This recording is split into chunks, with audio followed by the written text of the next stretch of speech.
ನನ್ನೆಲ್ಲ ಪ್ರೀತಿಯ ವೀಕ್ಷಕರಿಗೆ ನಮಸ್ಕಾರ. ಯೂತ್ ಮೋಟಿವೇಶನ್ಸ್ ಕನ್ನಡ ಚಾನೆಲ್ಗೆ ನಿಮಗೆಲ್ಲರಿಗೂ ಪ್ರೀತಿಯ ಸ್ವಾಗತ. ತುಂಬ ವರ್ಷಗಳ ಹಿಂದಿನ ಘಟನೆ ಇದು. ಒಮ್ಮೆ ಸ್ವಾಮಿ ವಿವೇಕಾನಂದರು ಅಮೆರಿಕಾದ ಚಿಕಾಗೋ ಪಟ್ಟಣದ ನದಿಯ ತೀರದಲ್ಲಿ ವಿಹರಿಸುತ್ತಿದ್ದರು.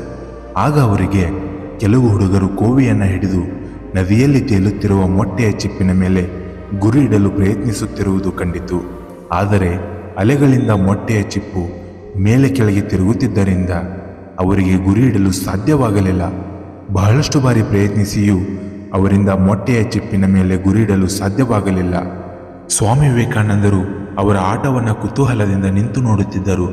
ಆಗ ಹುಡುಗರು ಅವರನ್ನು ನೋಡಿ, ಸರ್, ನೀವು ನಮ್ಮನ್ನು ಆಗಿನಿಂದ ನೋಡುತ್ತಿದ್ದೀರಿ, ನೀವು ಒಂದು ಬಾರಿ ಪ್ರಯತ್ನಿಸುವಿರೇ ಎಂದು ಕೇಳುತ್ತಾರೆ.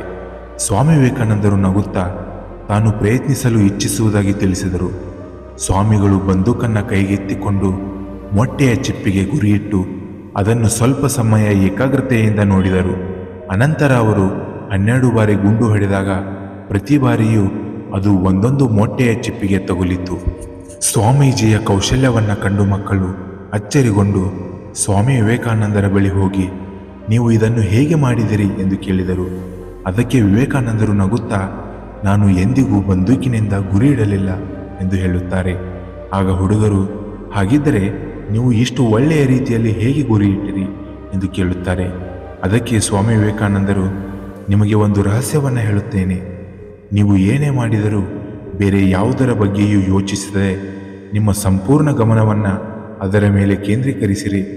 ನೀವು ಬಂದೂಕಿನಿಂದ ಗುರಿ ಇಡುತ್ತಿದ್ದಲ್ಲಿ ನಿಮ್ಮ ಮನಸ್ಸನ್ನು ಗುರಿಯ ಮೇಲೆ ಕೇಂದ್ರೀಕರಿಸಿರಿ. ನಿಮ್ಮ ಗುರಿ ತಪ್ಪುವುದಿಲ್ಲ. ಏಕಾಗ್ರತೆಯಿಂದ ಅದ್ಭುತಗಳನ್ನು ಸಾಧಿಸಬಹುದು. ನಾವು ಓದುವಾಗಲೂ ಕೈಯಲ್ಲಿರುವ ಪಾಠದ ಬಗ್ಗೆಯೇ ವಿಚಾರವನ್ನು ಮಾಡಬೇಕು. ಆಗಲೇ ನೀವು ಓದಿರುವ ವಿಷಯಗಳನ್ನು ಸುಲಭವಾಗಿ ನೆನಪಿನಲ್ಲಿಟ್ಟುಕೊಳ್ಳಬಹುದು ಎಂದು ಹೇಳಿದರು.